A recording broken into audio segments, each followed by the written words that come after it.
আমরা আজকে দেখব টেন্স থেকে ফিল ইন দ্য ব্ল্যাঙ্কস অথবা পরীক্ষাতে যেভাবে কোশ্চেন আসে। আমরা জানি টেন্স থেকে কোশ্চেন আসলে কীরকম আসবে, মানে কোনটা কোন টেন্স দিতে বলে।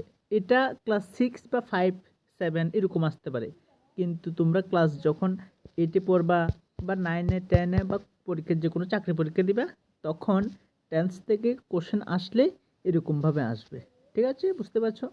তো আজকে আমি তোমাদেরকে গতদিন আগের ভিডিওতে আমি তোমাদেরকে এই টেন্স কোশ্চেনগুলি কীভাবে হয়েছে রিজন সহকারে বুঝিয়ে দিয়েছি। আজকে এই ভিডিওতে আমি তোমাদেরকে এই দুইয়ের এই কোশ্চেনগুলি কীভাবে হয়েছে, এক্স্যাক্টলি কী কারণে এই উত্তরগুলি হয়েছে, আমি তোমাদেরকে একদম সুন্দর করে এক্সপ্লেন করে দেবো। ঠিক আছে, দেখো তার আগে দিই তোমাদেরকে একটা জিনিস বলে রাখছি। তোমরা টেন্স করতে গেলে তোমাদের কি জানতে হবে? ভার্ব জানতে হবে। তো ভার্ব বেসিক্যালি দুই ধরনের হয়, একটা অক্সিলারি ভার্ব আর একটা হলো মেন ভার্ব। তো মেন ভার্বের অনেক টাইপ থাকে। কি কি? V1, V2, V3, V4, V5। অনেকে আবার এই V1, V2, V3 এগুলি কি জানে না। তো তোমাদের জন্য বলছি, দেখো এইগুলিও আমাদেরকে ভালো করে জেনে রাখতে হবে, না হলে আমরা বুঝতে পারবো না। ঠিক আছে, যেমন V1 গো হলো V1, গো, ওয়েন্ট, গন, তারপরে গোয়িং, তারপরে গোস। এই যে এটা V1, V2, V3 এগুলি হলো V1, V2, V3। বুঝতে পারছো? মানে আমরা যে বিভিন্ন কাজকর্ম করি, ভার্ব, এই ভার্ব হলো V1 মেন ভার্বটা আর কি। যেমন যাওয়া, গো, আসা, কাম, ঠিক আছে, খাওয়া, ইট, এগুলি হলো ভার্ব। মানে এই ভার্বগুলি হলো V1 ভার্ব। ঠিক আছে, এগুলিকে আমরা V1 ভার্বও বলে থাকি, অথবা রুট রুট ভার্বও বলে থাকি, মানে মূল ভার্ব আর কি। কেমন? এগুলি হলো মেন ভার্ব। এই মেন ভার্ব যদি কোনো সেন্টেন্সে থাকে, মনে করবে এটা প্রেজেন্ট টেন্স। মেন ভার্বের থেকে V1 থেকে যখন V2 হবে, যেমন গো, ওয়েন্ট, এ কোনো সেন্টেন্স ওয়েন্ট দেখবা, তার মানে বুঝে নিচ্ছ এটা পাস্ট টেন্স। V2 মানে পাস্ট টেন্স। এরকম করে, বুঝতে পারছো? তো এই V1, V2 এগুলো জানা দরকার আমাদেরকে। ঠিক আছে, তো দেখো এবার আমি তোমাদেরকে একটা বোঝাচ্ছি। আমি ধরে নিচ্ছি যে তোমরা V1, V2 এগুলি পারো, তো সেই হিসাব করে আমি বোঝাচ্ছি। ঠিক আছে, 1 number, the old lady was dash in a wheel chair. বুঝতে পারছো? এখানে তোমরা বুঝতে পারছো যে এটা কোন টেন্সে আছে। কেন? এটা পাস্ট টেন্স ওয়াজ রয়েছে, এম ইজার থাকলে প্রেজেন্ট টেন্স, ওয়াজ ওয়ার থাকলে পাস্ট টেন্স। এতটুকু ক্লিয়ার তো? Am is are present tense, was were past tense, shall will থাকলে ফিউচার টেন্স। ওয়াজ রয়েছে, তার মানে এটা কোন টেন্স? Past tense. আরেকটা কথা মনে রাখবা, এম ইজ আর ওয়াজ ওয়ারের পরে ভার্বের সাথে আইএনজি হয়। আমি বাজারে যাচ্ছি, I am going to market. তাহলে দেখো আমি স্কুলে যাচ্ছি, I am going to the school.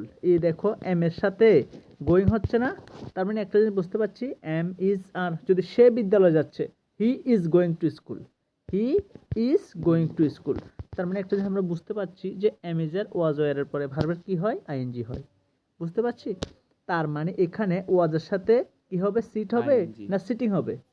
Sitting হবে। ঠিক আছে, আমরা যেমন গোর সাথে আইএনজি লিখলে কি লিখি? জিও, গো লিখি, আর একটা আইএনজি যুক্ত করে দিই, গোয়িং।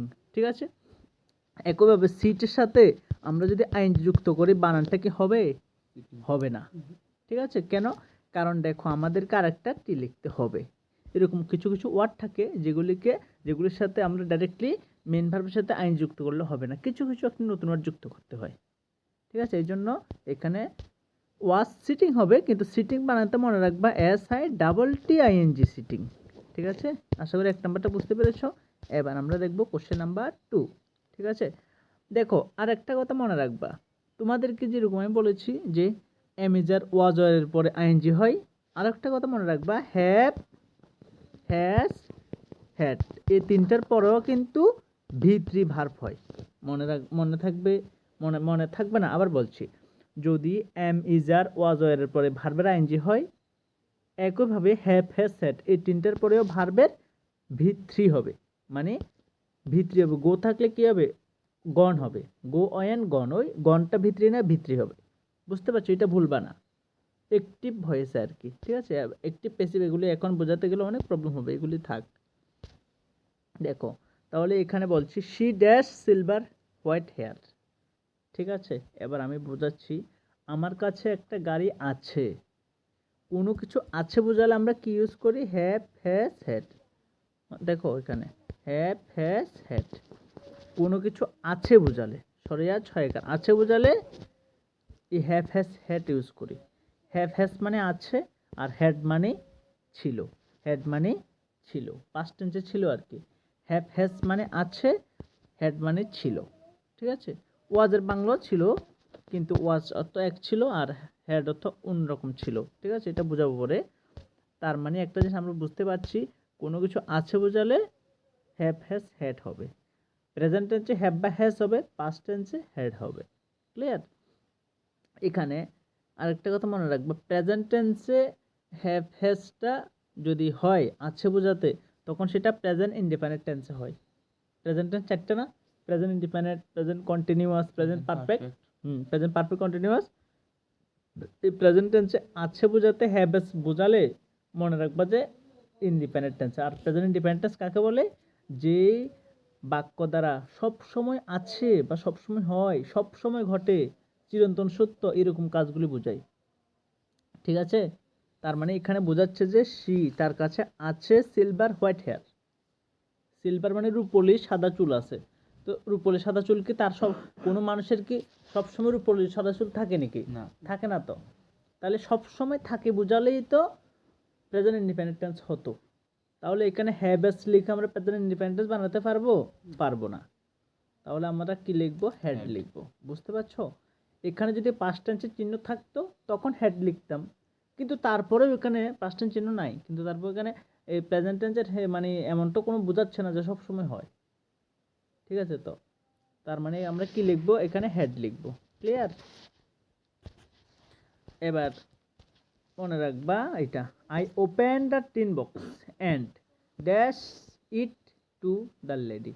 মনে রাখবা একটা সেন্টেন্স মাঝখানটি অন্য কোনো কিছুর অ্যান্ড, বাট, অর এগুলি থাকবে। অ্যান্ড, তারপরে ধরো বাট বা অর থাকবে, এরপর আরেকটা সেন্টেন্স থাকবে। এরকম দুটো সেন্টেন্স থাকলে একসাথে প্রথম সেন্টেন্সটা যদি পাস্ট টেন্সে হয়, পরের সেন্টেন্সটাকে আমাদের কি লিখতে হবে? পাস্ট টেন্সেই লিখতে হবে। বুঝতে পারছি? ওই দিনকার প্রথম ভিডিওতে কোশ্চেন কথা না। এবার দেখো এখানে I the opened the box, ওপেনের সাথে ইডি যুক্ত হয়েছে। ওপেন, ওপেন তো নর্মাল, ইডি যুক্ত হয়েছে না, ওপেন্ড। তার মানে এটা কোন টেন্স হয়ে গেছে? পাস্ট টেন্স না? পাস্ট টেন্স হয়েছে তো। এটা পাস্ট টেন্স হলে পরেরটা কি টেন্স হবে? পাস্ট টেন্স হবে না? তাহলে এখানে গিভ, গিভের V2 হলে past tense. Give, gap, given. Give GAV, gap GIVEN, given. এটা V2, এটা V3, আর গিফটটা তো V1। তাহলে গেভ হবে, V2 না? পাস্ট টেন্স বানাতে হলে গ্যাপ হবে না? তার মানে এখানে আনসারটা কি হবে? গ্যাপ। কেন গ্যাপ হয়েছে বুঝতে পেরেছো আশা করি? কারণ প্রথমটা যদি প্রথমটা যদি পাস্ট টেন্স হয়, পরেরটাও পাস্ট টেন্সই হবে। ক্লিয়ার? তো এখানে ওপেনটা পাস্ট টেন্স, এই গিফট থেকে গ্যাপ হয়েছে পাস্ট টেন্স। ঠিক আছে, এবার 4 নাম্বারটা দেখো, আশা করি পারবা। I explained about the desk, আমি এক্সপ্লেন করে দেবো সব কিছু। ঠিক আছে, এটা পাস্ট টেন্সে আছে, এক্সপ্লেন্ড ইডি আছে। How I had dash it, এটাও সেম পাস্ট টেন্সে লিখতে হবে, হ্যাডটা পাস্ট টেন্সে। ঠিক আছে, আমি আরেকটা কথা বলে দিয়েছি যে হ্যাভ হ্যাজ হ্যাড এর পরে কি ভার্ব হয়? V3। তো ফাইন্ডের V3 ফাউন্ড, ফাইন্ডের V3 ফাউন্ড। ঠিক আছে, ফাইন্ডের V3 FOUND, ফাউন্ড। এটা কিন্তু V2 না। ঠিক আছে, এটা V2 না, এটা V3।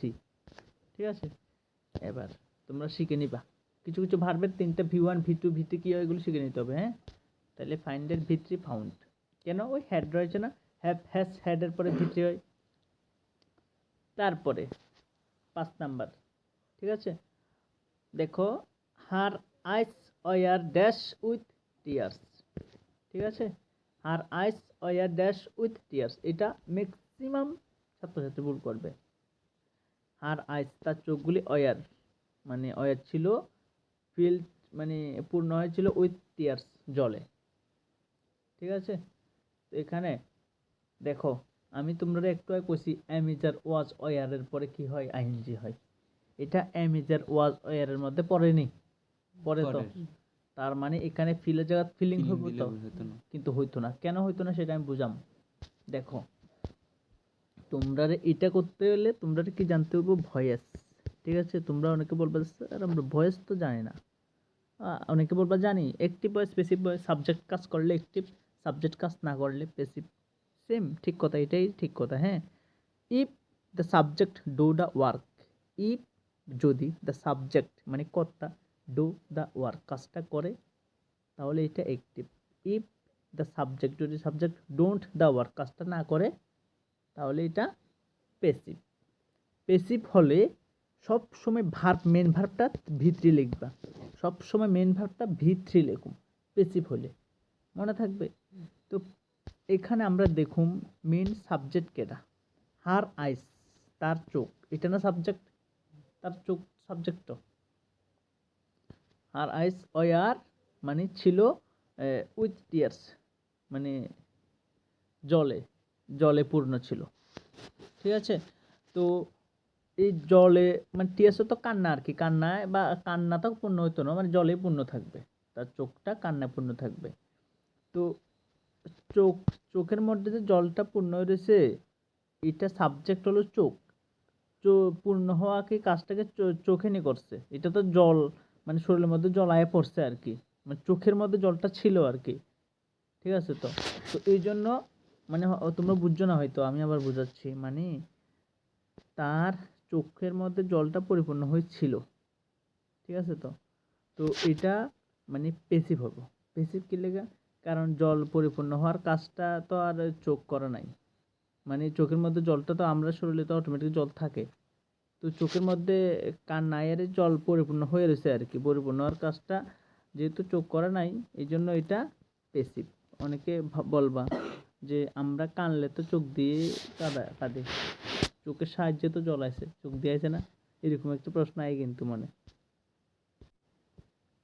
তো দেখো, তো যেহেতু মানে এমনি অবশ্যই ভাবনাটা আইব যে কান্নার কাজটা তো চোখে করলো, তাহলে এটা তো অ্যাক্টিভ হওয়ার কথা, কিন্তু তারপরেও এটারে ধরে মানে ধরে নিতে হবে যে মানে যে টিয়ার্স, জলটা জলটা তো আর হার আইস তার চোখে করছে না, এটা জল হলো আলাদা জিনিস, টিয়ার্স মানে কান্নাটা হলো আলাদা জিনিস।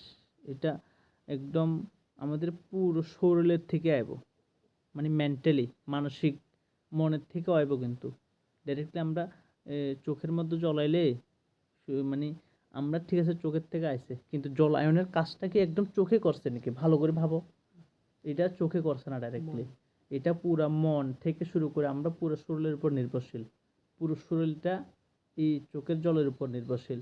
তুমি আমার এমন দুঃখপূর্ণ কথা কইছো যার কারণে আমার চোখে দিয়ে জল আয় পড়ছে, তো এই জল আয়নের কাজটা আইসে চোখে দিয়া, কিন্তু জল আয়নের কাজটাকে একজাক্টলি চোখে করছে নাকি, এই জিনিসটা ভাবতে হবো, ঠিক আছে? তোমরা মনে প্রশ্ন আইব, আমি মানলাম যে চোখে দিয়া জ্বলাইছে, চোখে তো কাজ করছে, নাহলে কেমনে জ্বলাইছে, কিন্তু জ্বলায়নের কাজটা চোখে করছে না। এটা আমরা শরীরের উপর নির্ভরশীল, শরীরের মাইন্ড, মন, ডিসিশন, শরীরে আঘাত পাইছি, আঘাতের কারণে আছে, হইতে পারে, তো এই জন্য এটা প্যাসিভ, ঠিক আছে? তো যেহেতু প্যাসিভ এই জন্য এমেজার ওয়াজারের উপরে ভিত্তি হবে। তো ফিল, এফ আই ডাবল ফিলের ভিত্তি ফিল্ড, FILL এই যে ফিল্ড, ঠিক আছে? ক্লিয়ার এতটুকু। এবার এটা আই স্যাট ডাউন, সিটের V2 স্যাট না, এটা হলো V2 মানে পাস্ট টেন্স এটা। হ্যাঁ, আই স্যাট ডাউন এটা past tense, I sat down beside her তার পাশে বই রয়েছে পাস্ট টেন্স, তাহলে পরের পার্টটা পাস্ট হবো। সি ড্যাশ মাই চেক, তাহলে কিসের V2 কিতে হবো? কিস্ট হবে। এত ইজি, ঠিক আছে? এতটুকু আশা করি বুঝতে পারছো এটার মধ্যে দিয়ে। আজকে এতটুকু থাক, আশা করি বুঝতে পারছো। তো আজকের জন্য টাটা। কোনো হেল্প লাগলে কন্ট্যাক্ট করতে পারো 9612261677। টাটা।